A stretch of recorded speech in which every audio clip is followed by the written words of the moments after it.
কেমনে দাবি করিস? পরকিয়া করিস, একটা বিবাহিত মেয়ের সাথে সম্পর্ক করে তার বেডরুমে সময় কাটাস, আর দাবি করিস এই বাড়ি তোর। শয়তান, এই বাড়ি তোর না, এই বাড়ি আমি প্রত্যেকটা ঘন্টা, প্রত্যেকটা সেকেন্ড মাথার ঘাম পায়ে ফেলে আমি টাকা পয়সা ইনকাম করে আমার সেই টাকা দিয়ে আমি এই বাড়ি করেছি, আর তুই বলিস এই বাড়ি তোর।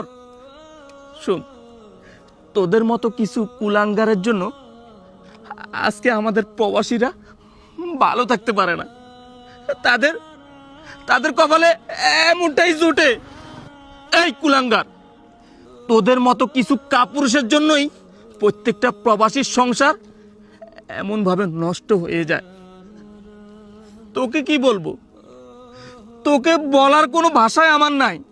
কারণ যে জায়গায় আমার আমার স্ত্রী আমার আমার বোনকে মেরে বাইর করে দিতে পারে এবং নাগর নিয়ে বাসায় থাকতে পারে, তোমাকে আমি কিছু বলবো না। এই এই ডাইনি, বল কি এমন অপরাধ ছিল আমার? তোরে কি না দিয়েছি বল, কি না দিয়েছি? তোকে ভালোবেসে বিয়ে করে আমি এত বড় একটা বাড়ি করেছি।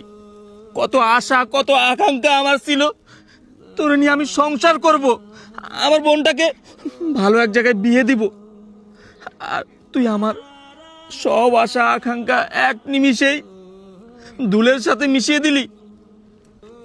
তোকে আমি ডিভোর্স দিব। দাঁড়া, তোরে একটা নমুনা দেখাই।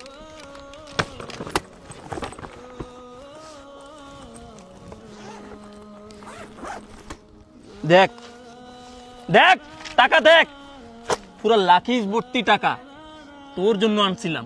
হ্যাঁ, আমি তোর জন্য আনছিলাম। যা, চলে যা।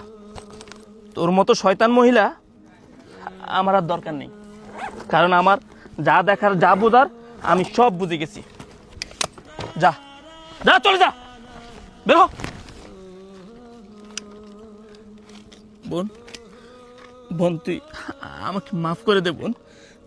আমি আমি বহুত বড় অন্যায় করছি।